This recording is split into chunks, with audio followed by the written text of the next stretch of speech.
हूँ। काश हमारे पास इतने पैसे आ जाए कि हम 3 से 4 मंजिला का घर बनाएं। अगर पहली मंजिल में बारिश का पानी घुस भी गया तो तीसरी चौथी मंजिल पर आराम से रहें। तुम्हारे मुंह में घी शक्कर, ऐसा ही हो। मैं भी इस झोपड़ी से काफी परेशान हो गई हूँ। सभी घर से पानी बाहर निकालने में लगे होते हैं तो दोनों बच्चे आंगन में बने चबूतरे पर खड़े हो जाते हैं। तो वहीं कनिका के बच्चे अपने 1 मंजिला मकान की छत पर बारिश में भीग रहे होते हैं। पिंकी, राजू, तुम दोनों बारिश में क्यों नहीं भीग रहे हो? आज तो काफी बारिश हो रही है। हमारे आंगन में काफी गंदा पानी भर गया है ना, इसलिए हम इस चबूतरे पर खड़े हैं। अरे तो क्या हुआ, तुम लोग हमारे पास आ जाओ ना, हमारी छत पर। यहाँ काफी सारी जगह है, हम यहाँ बहुत खेलेंगे। तुम सच कह रहे हो? हम लोग तुम्हारी छत पर आ जाएं? हाँ हाँ, जल्दी आ जाओ। और मम्मी तो पकौड़े भी बना रही हैं, बारिश में भीगते हुए पकौड़े खाएंगे। राजू पिंकी कीचड़ के पैरों के साथ ही कनिका के घर में आ जाते हैं। तभी कनिका उन्हें देख लेती है। तुम दोनों की इतनी हिम्मत! तुम दोनों मेरे घर में, वो भी इतने गंदे पैरों के साथ, सारा फर्श खराब कर दिया। तुम्हारी हिम्मत कैसे हुई यहाँ आने की? निशा और तरुण ने हमें अपने साथ छत पर भीगने के लिए बुलाया था। हम छत पर जाएं? एक तो मेरा फर्श गंदा कर दिया, ऊपर से मेरी छत पर जाने की बात कर रहे हो। अभी बताती हूँ तुम दोनों को। कनिका दोनों बच्चों के कान पकड़ती है और उन्हें मरोड़ते हुए बाहर लेकर आती है। पिंकी और राजू के चिल्लाने की आवाज से उनकी माँ और संतोषी बाहर आंगन में आती हैं। आंटी छोड़ दो ना, बहुत दर्द हो रहा है। अब हम आपके घर कभी नहीं आएंगे, छोड़ दो ना। कनिका, ये क्या कर रही हो तुम? छोड़ो हमारे बच्चों को। तरस नहीं आता इस तरह किसी भी बच्चे को तकलीफ देते हुए। अरे तुम खुद भी एक माँ हो। अपने बच्चों को बोलो कि मेरे घर से दूर रहें। इनकी हिम्मत कैसे हुई कीचड़ के गंदे पैर लेकर मेरे घर की फर्श को गंदा करने की? अरे तुम गरीब की औकात ही क्या है? मेरे 1 मंजिला शानदार घर के सामने खुद तो झोपड़पट्टी में रहते हो। अगर आइंदा तुम्हारे बच्चे आए ना तो उनका क्या हाल करूंगी तुम सोच भी नहीं सकती। कनिका दोनों बच्चों को छोड़ देती है। दोनों बच्चे अपने माँ के गले लगकर रोने लगते हैं। अनामिका राधिका अपने बच्चों को चुप करवाकर अंदर ले जाती है और ऐसे ही कुछ दिन गुजर जाते हैं। रात का समय था। अचानक बाहर तेज तूफान में बारिश शुरू हो जाती है और अब एक बार और इस गरीब परिवार की छत चूने लगती है, जिससे सबकी नींद खुल जाती है। हे भगवान, कुछ दिन पहले ही तो पापा जी ने छत ठीक की थी, अब दोबारा टपकने लग गई। इससे पहले अनामिका उठकर टपक रहे पानी के नीचे बर्तन रखती कि तभी उसकी आधी छत धंस जाती है, जिसे देख अरे लगता है अब हमारे घर और रहने के लायक नहीं बचा है। छत धंस गई है, दीवारें भी कमजोर सी लग रही हैं। जल्दी से बाहर निकलना होगा। पूरा परिवार बारिश में ही निकल जाता है बाहर। तभी देखते ही देखते उनका सालों पुराना कमजोर घर जमीन में धंस जाता है। ये क्या हो गया? भगवान ने हमसे हमारा इकलौता सहारा भी छीन लिया। अब हम कहाँ जाएंगे माँ? सुजाता, संभालो अपने आप को। सबसे पहले हम उस तरफ चलते हैं पेड़ के नीचे, वरना तूफानी बारिश में भीगकर सब बीमार हो जाएंगे। राधिका सभी को लेकर उस पेड़ के नीचे आकर बैठ जाती है। तो वहीं आकाश और सूरज कनिका का दरवाजा मदद के लिए खटखटाते हैं। तुम लोगों ने क्या हमारे इस घर को कोई धर्मशाला समझ रखा है जो मुंह उठाकर चले आए मदद के लिए? निकलो यहाँ से तुम। गरीबों के लिए कोई जगह नहीं है मेरे घर में। कनिका, कैसी बात कर रही हो? ये हमारे पड़ोसी हैं। ऐसी हालत में अगर पड़ोसी के काम नहीं आएगा तो कौन आएगा? अगर तुम्हें इतना तरस आ रहा है तो तुम भी इनके साथ बाहर निकल जाओ। भूलो मत, ये घर दहेज में मुझे मेरे पापा ने दिया था। कनिका उन लोगों के मुंह पर दरवाजा बंद कर देती है और पूरा परिवार उस पेड़ के नीचे ही सारी रात गुजारता है। अगले दिन दोनों भाई आसपास किराए का घर पता करने के लिए जाते हैं, लेकिन कहीं उन्हें घर नहीं मिलता। हर जगह देख लिया, लेकिन कहीं पर भी एक किराए का घर नहीं दिख रहा है। एक तो जगह मिला तो किराया आसमान छू रहा था।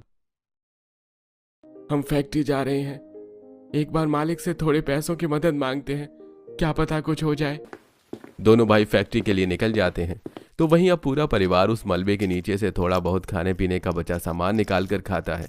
और अब राजू पिंकी दोबारा से पेड़ की डालियों पर चढ़ जाते हैं। अब तो हमारा घर भी नहीं रहा। मैं तो कह रहा हूँ कि हम ट्री हाउस बना ही लेते हैं। मैं बड़ा से ट्री हाउस बनाऊंगी जिसमें हम सब रहेंगे। बार बार दोनों बच्चों के मुंह से पेड़ घर की बात सुनकर राधिका उन्हें नीचे बुलाती है। तुम लोग बार बार किस पेड़ घर की बात करते हो? कैसा होता है ये पेड़ घर? ये पेड़ घर काफी बड़ा होता है और मजबूत भी। हम अब भी आपको दिखाते हैं।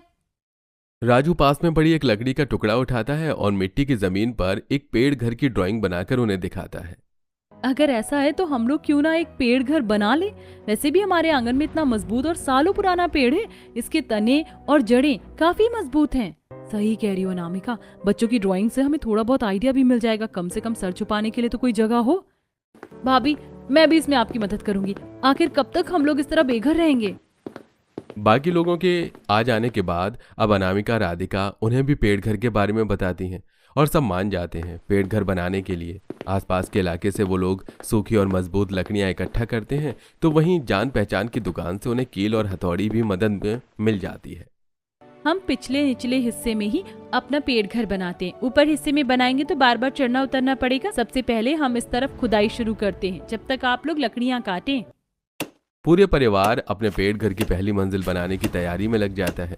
सुबह से शाम तक की गई मेहनत के बाद आखिरकार इस परिवार का पेड़ में एक मंजिला का घर बनकर तैयार हो जाता है।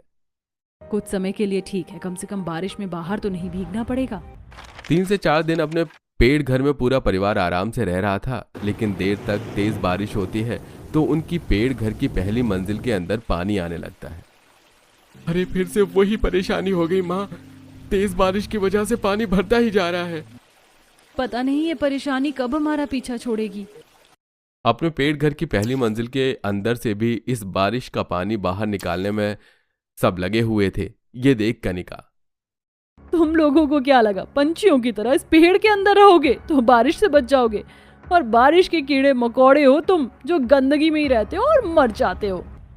एक बार फिर कनिका फिर उस गरीब परिवार का मजाक उड़ाती है। तो वहीं जब कुछ देर बाद बारिश रुकती है तो हमारे पेड़ में किसी चीज की कमी नहीं है, बस तेज बारिश की वजह से नीचे की तरफ पानी भरने लगा था। अगर हम एक और मंजिल बना लेते तो जब भी तेज बारिश होगी हम ऊपर ही मंजिल पर जाकर रह सकते हैं। इससे हम दोनों मंजिल पर रह सकते हैं और हमारे पास रहने के लिए जगह भी काफी होगी। अनामिका और राधिका की बात सभी को ठीक लगती है। 1-2 दिन की और लगातार मेहनत के बाद उनका 2 मंजिला घर तैयार हो जाता है। अगर हमने 2 मंजिला बना ही लिए हैं तो क्यों ना एक मंजिल और बना ले। एक मंजिल में मैं और माँ रह लेंगी, बाकी दोनों में आप और बच्चे। इससे जगह तो होगी ही, और फिर वो कनिका भी हमारा मजाक नहीं उड़ा सकेगी। हमारी झोपड़ी उसके घर के सामने छोटी थी, लेकिन उसके घर से भी ज्यादा बड़ा हमारा पेड़ घर है। सुजाता की बात सुनकर अब सभी ऐसे ही करते हैं और अब कुछ समय में इस गरीब परिवार का 3 मंजिला पेड़ घर बनकर तैयार हो जाता है, जिसे देख कनिका मन ही मन जलती है। तो वहीं आस पड़ोस के लोग इस पूरे परिवार की काफी तारीफ करते हैं। नताशा, तरुण, तुम दोनों हमारी छत पर आ जाओ। पता है हमारी छत से गांव के कई सारे घर दिख रहे हैं और नदी भी, यहाँ बहुत मजा आ रहा है। माँ, मैं पिंकी की छत पर जा रही हूँ। बड़ी आई पिंकी की छत पर जाने वाली। इस छत पर बारिश नहीं हो रही है क्या? चल सीधा नीचे। अपने बच्चों को डांट कर कनिका ले जाती है और ऐसे ही अब कुछ दिन गुजर जाते हैं। 2 दिन की लगातार बारिश की वजह से गांव में कई लोगों के मकान के निचले हिस्से में पानी भर गया था, जिसमें से एक कनिका का भी घर था।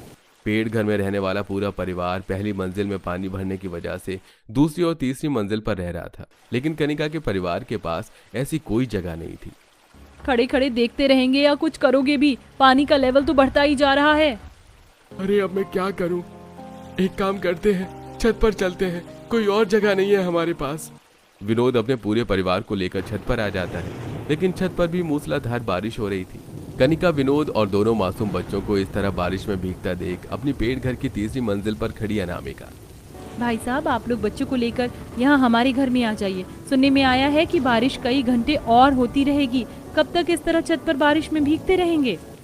हाँ भाई साहब, मौसम वैसे ही बहुत खराब है, कहीं बच्चे बीमार पड़ गए तो। सूरज आकाश जाकर पूरे परिवार को अपने पेड़ घर की तीसरी मंजिल पर लेकर आते हैं। वहीं राधिका इन्हें बदलने के लिए कपड़े देती है। अरे आप लोगों का बहुत बहुत शुक्रिया। एक पड़ोसी होने के नाते आपने सही मायने में हमारी मदद की है। पता नहीं आपका एहसान कैसे चुकाऊंगा। इसमें एहसान की क्या बात, एक पड़ोसी ही तो दूसरे पड़ोसी के काम आते हैं। मैंने आप लोगों के लिए चाय रख दी है बनने के लिए, पीकर थोड़ी देर आराम कर लीजिएगा। गर्मा गर्म प्याज की भुजिया कौन खाएगा? चलो हम सब मिलकर भुजिया खाते हैं। वो गरीब परिवार कनिका के परिवार के साथ ऐसा बर्ताव कर रहा था जैसे कनिका ने कभी उनके साथ कुछ बुरा किया ही ना हो। ये देख कनिका को काफी शर्मिंदगी महसूस होती है। जब बारिश का पानी घरों से निकल जाता है और सब ठीक हो जाता है तो कनिका अपने बर्ताव में बदलाव लाती है और अब पूरे परिवार के साथ अच्छे से इज्जत के साथ पेश आती है।